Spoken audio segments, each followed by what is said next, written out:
ইরানের সর্বোচ্চ ধর্মীয় নেতা আয়াতুল্লাহ খামেনি নিহত, 40 দিনের রাষ্ট্রীয় শোক ঘোষণা।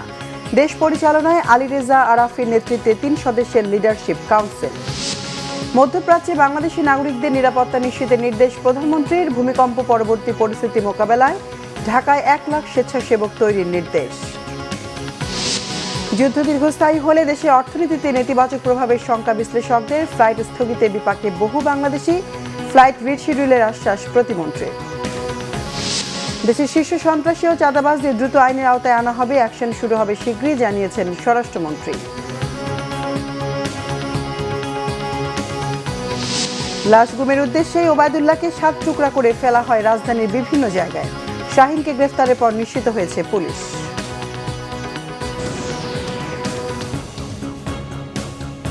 দেখছিলেন ক্রাউন সিমেন্ট সংবাদ শিরোনাম। বিস্তারিত সংবাদ এবার। যুক্তরাষ্ট্র ইসরায়েলের যৌথ হামলায় ইরানের সর্বোচ্চ ধর্মীয় নেতা আয়াতুল্লাহ আলী খামেনি নিহত হবার পর দেশটিতে নতুন নেতা আলীরেজা আরাফিকে অন্তর্ভুক্ত করে 3 সদস্যের অন্তর্বর্তীকালীন লিডারশিপ কাউন্সিল গঠন করা হয়েছে। আরও 2 সদস্য হলেন প্রেসিডেন্ট মাসুদ পেজেশকিয়ান ও সুপ্রিম কোর্টের প্রধান বিচারপতি মহসেনি ইজেই। নতুন সর্বোচ্চ নেতা নির্বাচিত না হওয়া পর্যন্ত এই 3 জন আয়াতুল্লাহ আলী খামেনির দায়িত্ব পালন করবেন। এদিকে খামেনির মেয়ে, জামাই, নাতি ও পুত্রবধূ সহ 40 নেতাকে হত্যা করেছে যুক্তরাষ্ট্র ইসরায়েল। ইরানের 24টি প্রদেশে হামলা অব্যাহত রেখেছে 2 মিত্র। ইসরায়েল ও মধ্যপ্রাচ্যে যুক্তরাষ্ট্রের ঘাঁটিগুলোতে পাল্টা হামলা বাড়িয়েছে ইরান। তেহরানের ক্ষেপণাস্ত্র হামলা ইসরায়েলের বেইত শেমেস এলাকায় অন্তত 8 জন নিহত হয়েছে। শহীদ আরাফাতের ডেস্ক রিপোর্ট। মার্কিন হামলায় ইরানের সর্বোচ্চ নেতা আয়াতুল্লাহ আলী খামেনিকে হত্যার পর অস্থায়ীভাবে তার দায়িত্ব নিয়েছেন লিডারশিপ কাউন্সিলের 3 নেতা Alireza Arafi, president Masoud Pezeshkian ও সুপ্রিম কোর্টের প্রধান বিচারপতি মহসেনি ইজেই।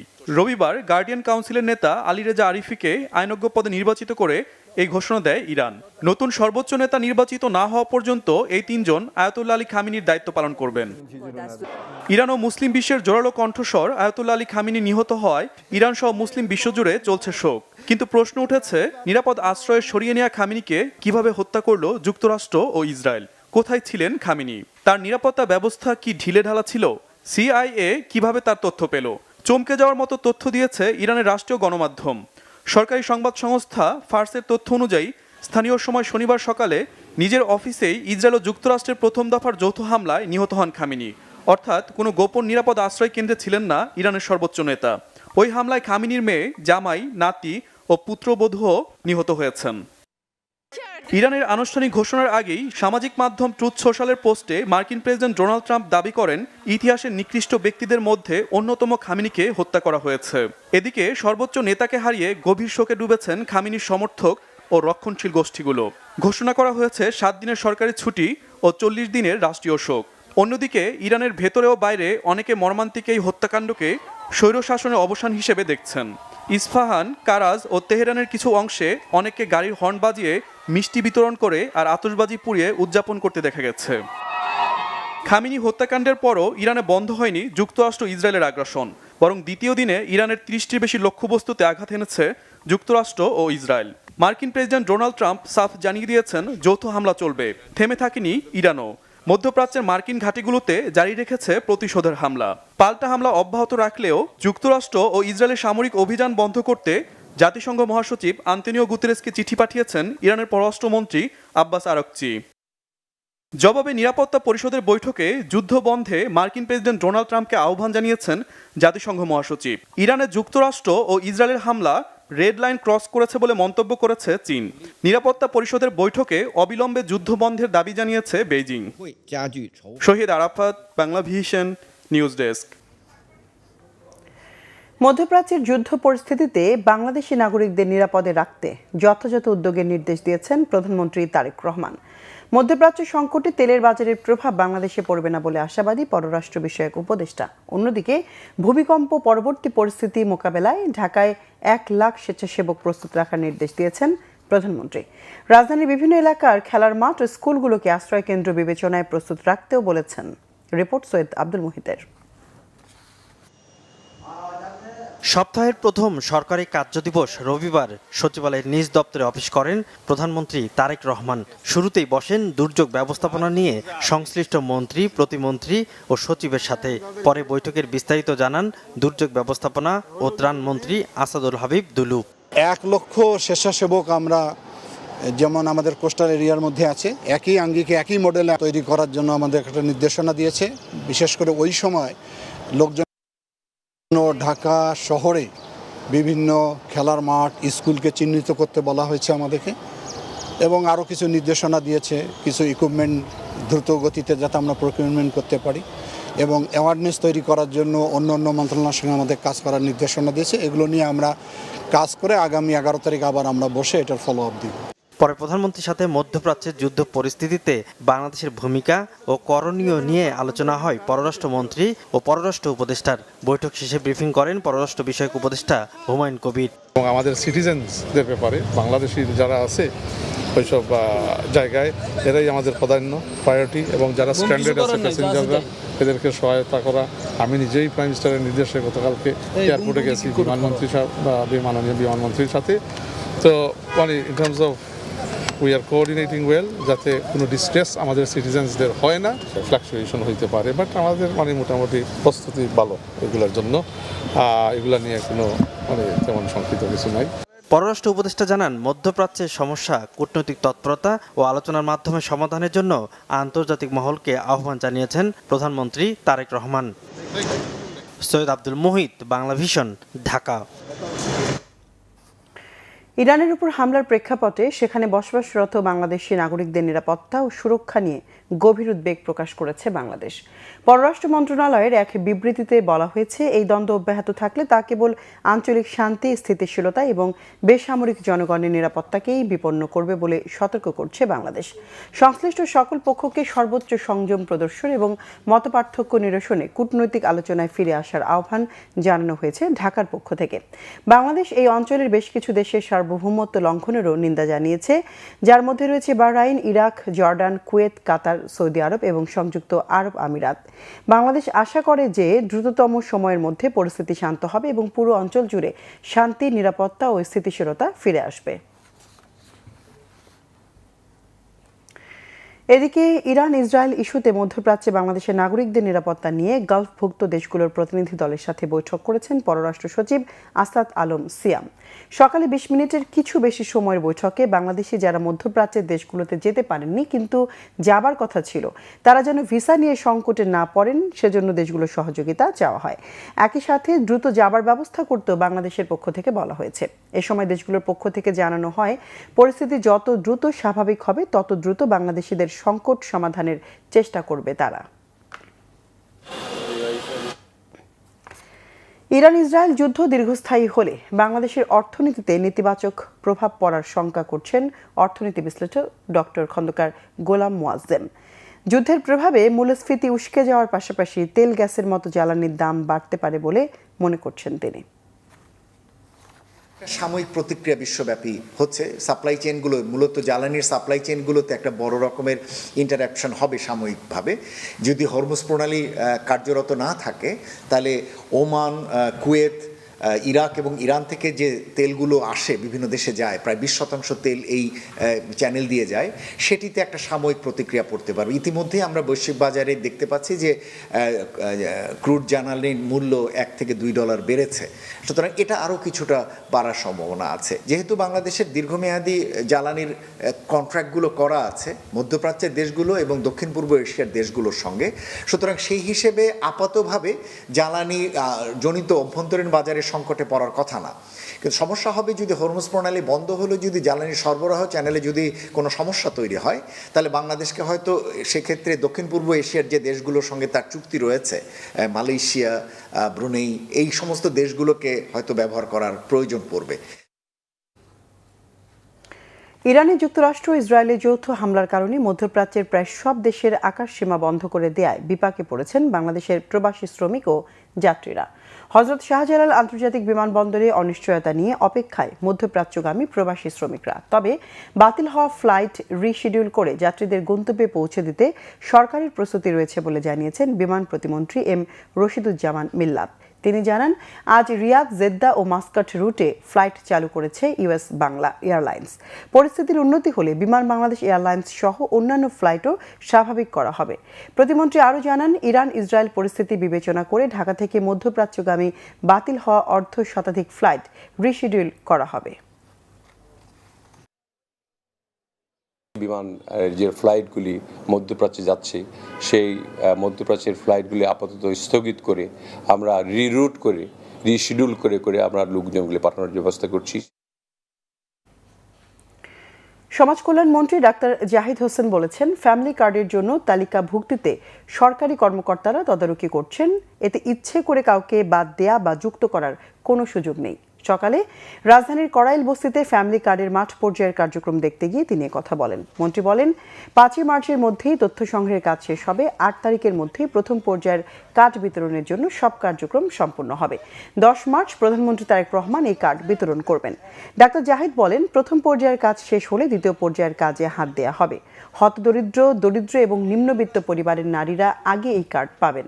ফ্যামিলি কার্ড বিতরণে দলীয় বিবেচনা করা হবে না বলে আবারও জানান সমাজ কল্যাণ মন্ত্রী।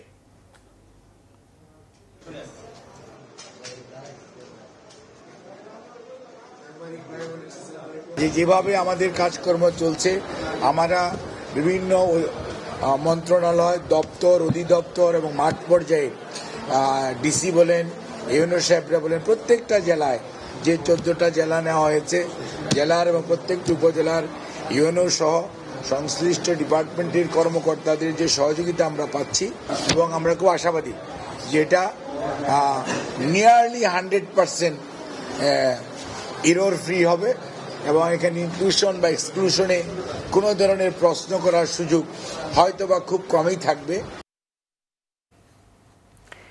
স্বাস্থ্যসেবা জনগণের কাছে পৌঁছে দিতে সরকার কাজ করছে জানিয়েছেন এলজিআরডি মন্ত্রী মির্জা ফখরুল ইসলাম আলমগীর। সকালে ঠাকুরগাঁও জেনারেল হাসপাতাল পরিদর্শন শেষে তিনি কথা বলেন। মির্জা ফখরুল ইসলাম আলমগীর বলেন, স্বাস্থ্য খাতে কেউ দুর্নীতি করলে তার বিরুদ্ধে কঠোর ব্যবস্থা নেওয়া হবে। ঠাকুরগাঁয়ে মেডিকেল কলেজ স্থাপনের নীতিগত সিদ্ধান্ত নেওয়া হয়েছে জানিয়ে মন্ত্রী বলেন, জেলার 250 শয্যার জেনারেল হাসপাতালকে 500 শয্যায় উন্নীত করা হবে। এছাড়া হাসপাতাল পরিচ্ছন্ন রাখা, চিকিৎসা সরঞ্জাম বৃদ্ধি এবং সেবার মান উন্নয়নে হাসপাতাল কর্তৃপক্ষ চাহিদাপত্র পাঠালে তা দ্রুত বাস্তবায়নের উদ্যোগ নেওয়া হবে বলে জানান স্থানীয় সরকার মন্ত্রী।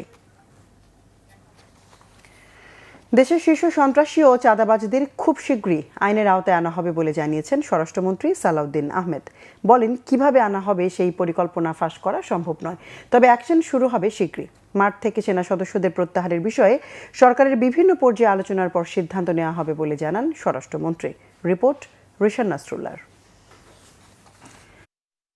স্বরাষ্ট্র মন্ত্রণালয়ের আওতায় থাকা বিভিন্ন বাহিনী ও দপ্তর প্রধানদের সাথে ধারাবাহিক বৈঠক করছেন স্বরাষ্ট্রমন্ত্রী সালাউদ্দিন আহমদ। সেই ধারাবাহিকতায় রবিবার সচিবালয়ে ফায়ার সার্ভিস ও সিভিল ডিফেন্সের সাথে বৈঠক করেন তিনি।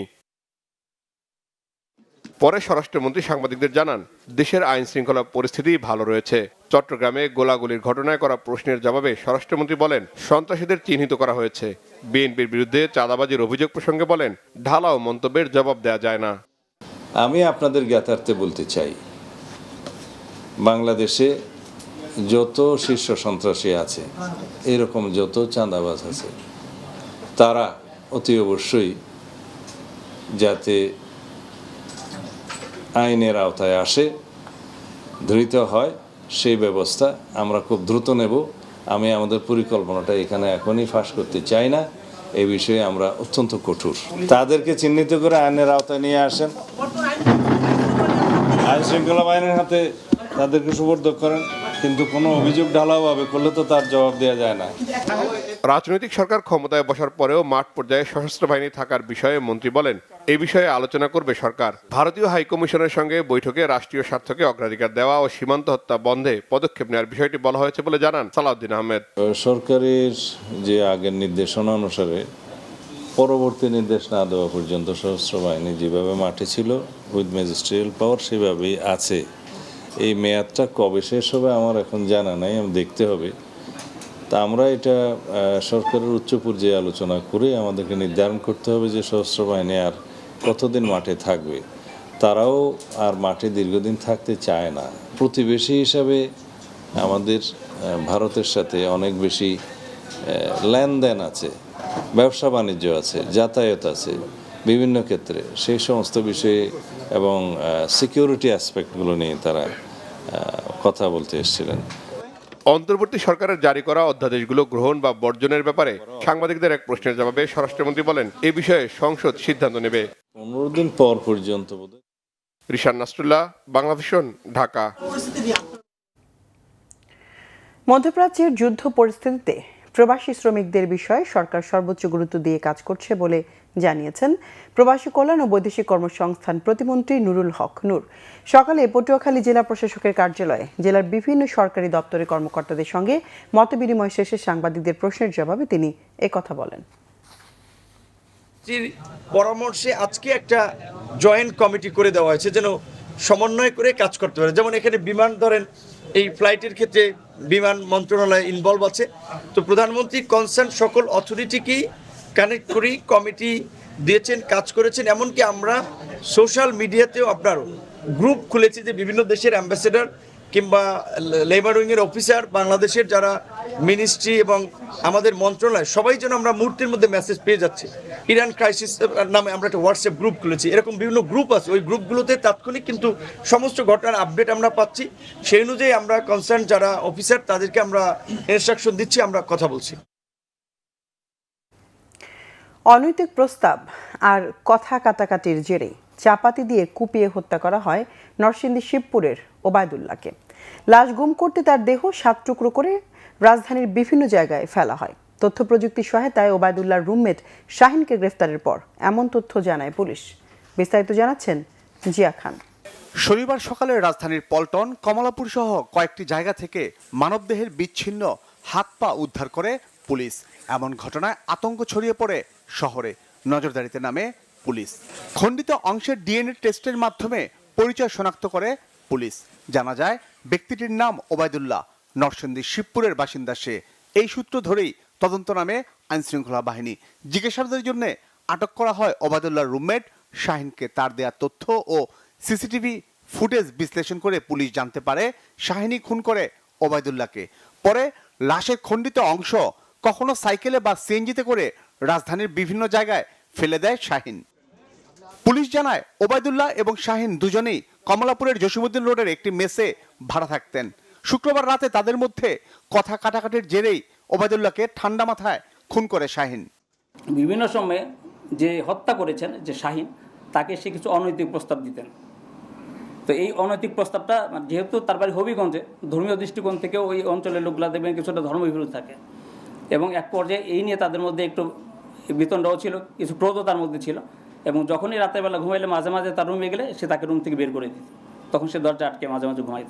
ফেলানো শুরু করেছে 9টার পর থেকে। প্রথম সে মাথাটা ফেলেছে 9:30 দিকে, আপনার যে কমলাপুরে যে আপনার উটের ঘর যেটা আছে ওই সংলগ্ন যে আপনার আবর্জনার রাখার যে বড় কন্টেনার সেখানে ফেলেছে। তারপরে রাত 1:45টার দিকে ফেলেছে হচ্ছে প্রথম পাটা, তারপর বিভিন্ন স্থানে যেগুলো ফেলেছে। এবং সকালবেলা যেটা করেছে এই 7টার দিকে সে গিয়েছে ওই সালেপুর ব্রিজের দিকে। 7টায় যায় নাই, সে বিভিন্ন জায়গায় ঘুরে যেতে যেতে এখন 8:30 বেজেছে। লাশ গুম করতেই কৌশলে খণ্ডিত 7টি টুকরো রাজধানী ও আশপাশে ফেলে দেয় ঘাতক।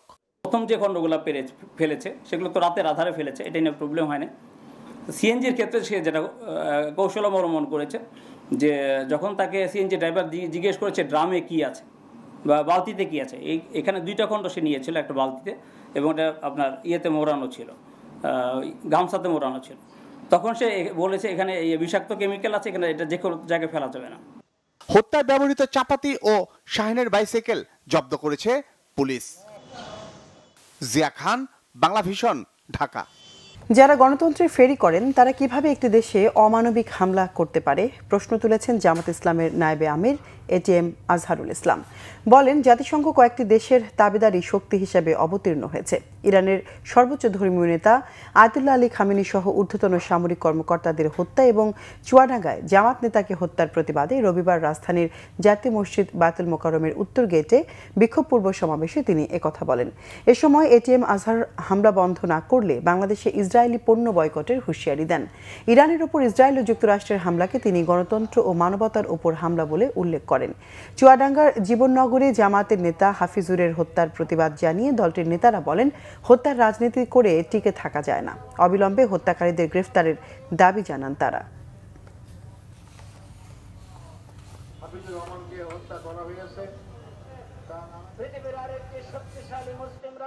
জাতিসংঘ গঠন করা হয়েছে কি জন্য? শান্তি প্রতিষ্ঠার জন্য।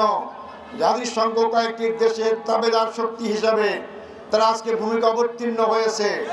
নিরীহ শান্তিকামী দেশগুলোর পক্ষে তারা আসে না। এই জাতিসংঘ এই ভূমিকা পালন করে জনগণ একদিন বলবে জাতিসংঘের কোনো প্রয়োজন নাই। আমরা জাতিসংঘকে তার যথার্থ ভূমিকা পালন করার উদাত্ত আহ্বান জানাবো। সাথে সাথে মুসলিম বিশ্বের দ্বারা গঠিত ওআইসি তারা যথার্থ ভূমিকা পালন করতে পারছে না।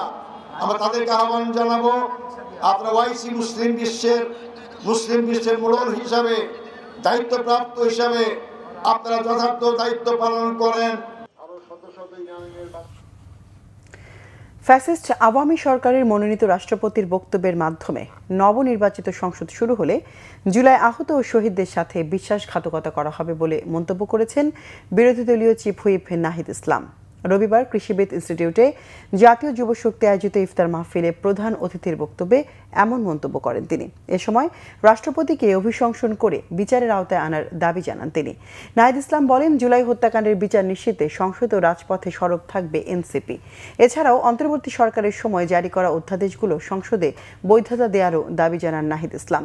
সংবিধান সংশোধনের শপথ না নিয়ে নবনির্বাচিত সরকার জুলাই আন্দোলনের সাথে বেইমানি করেছে বলে মন্তব্য করেন এনসিপির আহ্বায়ক।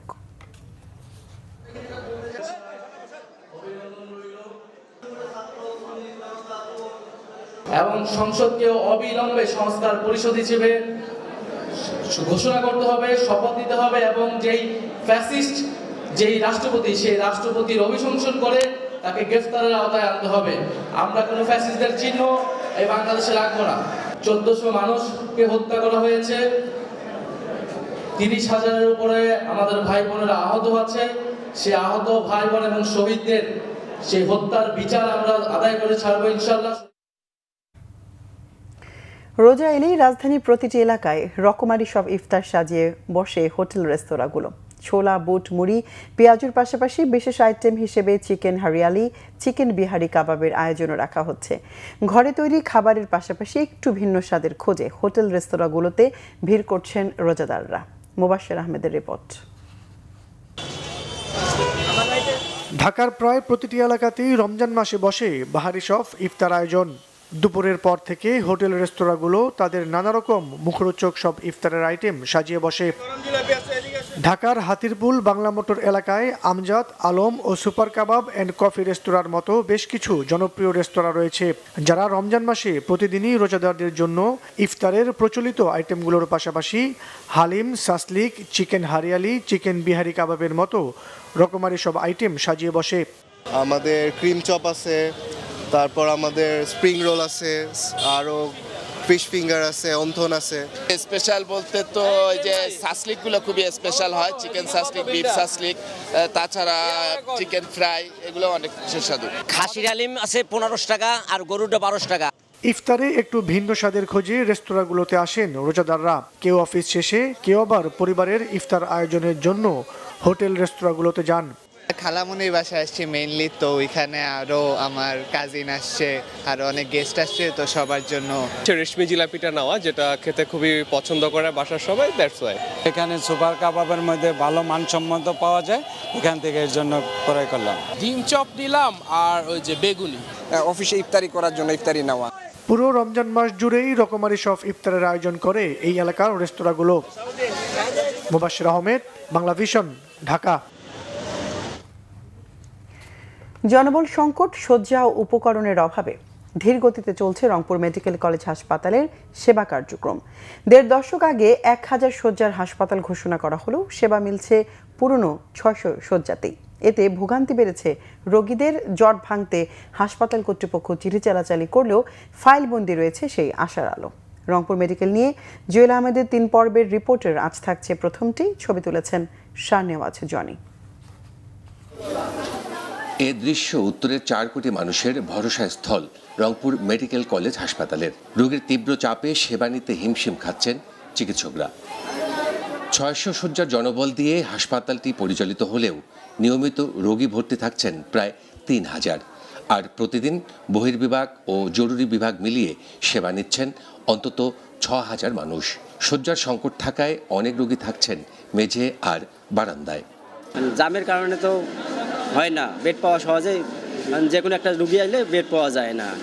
এখন যে আচ্ছা একটু উন্নত হয় তাহলে একটু সুবিধা হয়, আসার সাথে সাথে বেড পাবে। আমারও রুগী আছে এখানে, বেড নাই। এটার ক্যাপাসিটিটা কীভাবে বাড়া যায় এটাই আমার নতুন সরকারের কাছে প্রত্যাশা। সাধারণ রুগী আমরা হয়রানি হচ্ছে বিভিন্নভাবে, তাই এটাই আমি নতুন সরকারকে এটাই বলবো যে একটু উনি এই বিষয়গুলো একটু তদারকি যাতে রাখে। চিকিৎসক ও নার্সের ঘাটতি থাকায় ব্যাহত হচ্ছে কাঙ্ক্ষিত সেবা, এতে দিন দিন বাড়ছে ভোগান্তি। জনবল ও সেবার মান বৃদ্ধিসহ অবকাঠামো সম্প্রসারণের উদ্যোগগুলো দীর্ঘদিন ফাইলচাপা পড়ে থাকায় উৎকণ্ঠা সংশ্লিষ্টদের। রংপুরের সবচেয়ে বড় সমস্যা, এখানে কোনো সদর হসপিটাল নাই। এটা মেডিকেল কলেজ হসপিটাল আছে, কিন্তু প্রতিটা শহরে কিন্তু সদর হসপিটাল থাকবে, যেই হসপিটালে ওই শহরের লোকরা চিকিৎসা পাবে। আর মেডিকেল হসপিটাল তো রেফারেল হসপিটাল, যে সারা উত্তরাঞ্চল থেকে জটিল রোগীগুলা বা যেই সদর হসপিটালে যারা চিকিৎসা করতে পারবে না তাদেরকে এখানে পাঠাবে।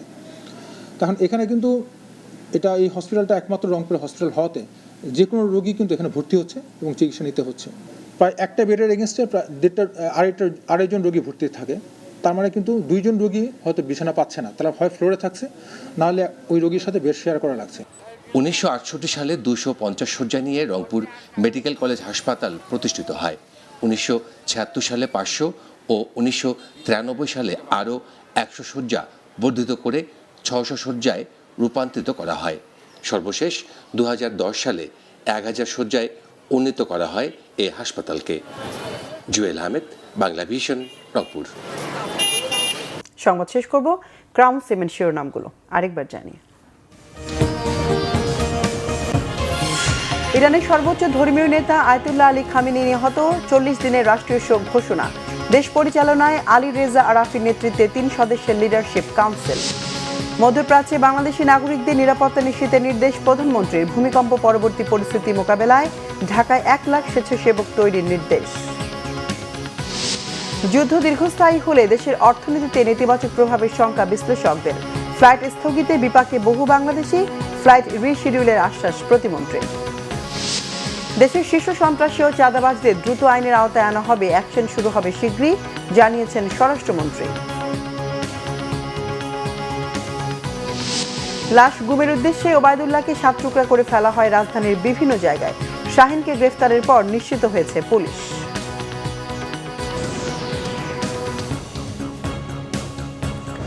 দর্শকের ছিল এখনকার মতো, পরের সংবাদ রাত 10:30। এর আগে 9টায় রয়েছে নিউজ 20, দেখার আমন্ত্রণ রইল। এছাড়া বাংলা ভিশন সংবাদ ও সংবাদ সংশ্লিষ্ট অনুষ্ঠান দেখতে ভিজিট করুন www.bvnews24.com ও facebook.com/banglavisionnews এবং সাবস্ক্রাইব করুন youtube.com/banglavisionnews। এতক্ষণ সঙ্গে থাকায় ধন্যবাদ সবাইকে।